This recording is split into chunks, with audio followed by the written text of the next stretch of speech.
Let's talk about the warehouse games, specifically Champions League 2. The Deuce is just now starting, and I want to start covering these games and what they're doing because it's really fun and I kind of like it, right? I pay attention to YouTube boxing and the YouTube soccer matches, and they're cool. They're all right, but this is more competitive, way more consistent, and sometimes you get new players, but typically it's the same people going on.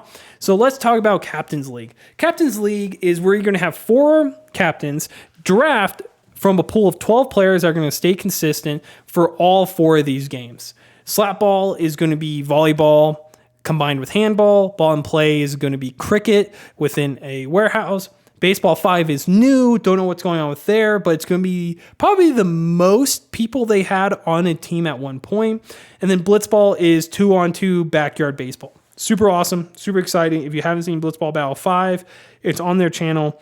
It just ended December 2024, and it was good. I liked it. I think it was the best one so far. They are tweaking the rules as they go, so they really try to make it fun, entertaining, as well as competitive. So really quick, let's talk about Slapball so you can kind of get an idea of what's going on. So you have these 2 goals here. If you're the right goal, defending the right goal, then your object is to score on here.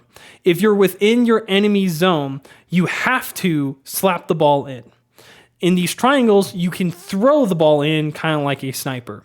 This zone here, I believe, is the non-aggression zone. So you can pass it here, but you can't just throw it straight in. I believe. I could be wrong, but that is from what I remember from last year. We're waiting for the first set of games.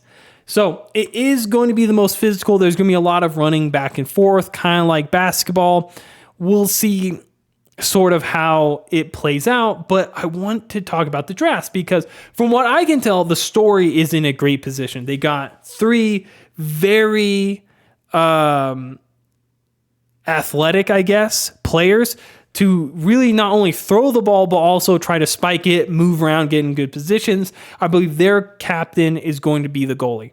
So this team overall is drafted to win, and I'm surprised all 3 of these guys just went where they did. I thought Dalton Philly would be number 1 for sure.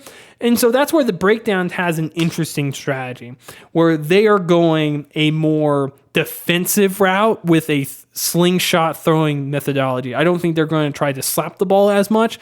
I think they're going to be more focused on defending as well as throwing the ball in because picks 1 and 5 are both the best goalies apparently in the warehouse. So picking them, I think the breakdown's goal was to weaken the defensive and play on this very defensive play style to make it frustrating for other people while they try to score in these like maybe fast breaks.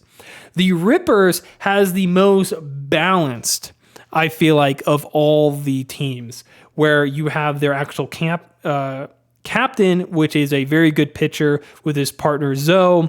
I think these 2 guys are going to be running it in terms of back and forth.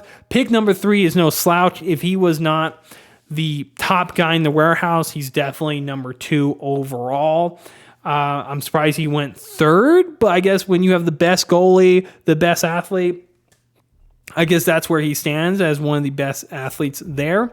But I think BDD, I don't know who's going to be goalie. It could be the captain. They could go any other way. But I think that's what allows this team to be really good is they're very flexible and they can make on-the-fly decisions throughout their little mini tournament for the Captain's League. But the Freezers, I don't think they're going to be in a good position. I believe this is almost the exact same team as the one that played last year for Slapball that got relegated.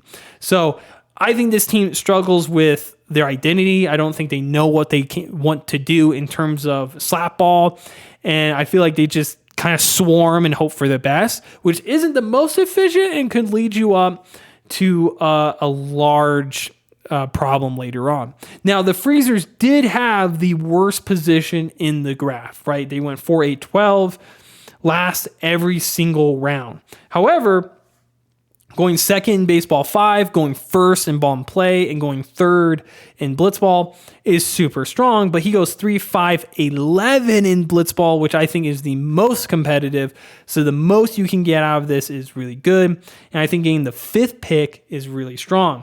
Now, I am questioning the breakdowns, because the breakdowns, for some reason, I don't think they picked the strongest team in slap ball, and they've hindered themselves by trading their picks with the freezers every round they got. So the freezers are going to pick twice before everyone else every single game.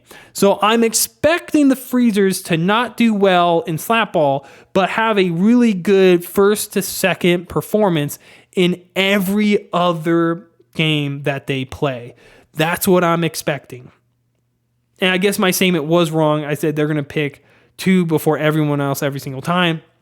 Sorry. That's just inaccurate. My bad. Sorry. They're just going to pick twice before almost everyone every single time. So for example, like baseball 5, they're going to pick before the Rippers gets their second, obviously, as well as the breakdowns, but the story will get there too before him. So it's not completely terrible, but I'm surprised that more people weren't trying to make aggressive trades. I think the story is that's what they're going to be doing, is going to be trading some picks aggressively. Because I don't know how much you need for Blitzball Battle, how much help you need, but we'll kind of find out. I just want to kind of bring attention to it. It's going to be really fun. I'm going to be talking about their games, maybe individual rounds as it goes. I hope they post stats. I'll be talking about that and kind of just bringing up some rap sheets. So if you want to see that, please follow along. And yeah, please check them out. They're really cool and they're up and coming. So cool stuff. Thank you. Peace.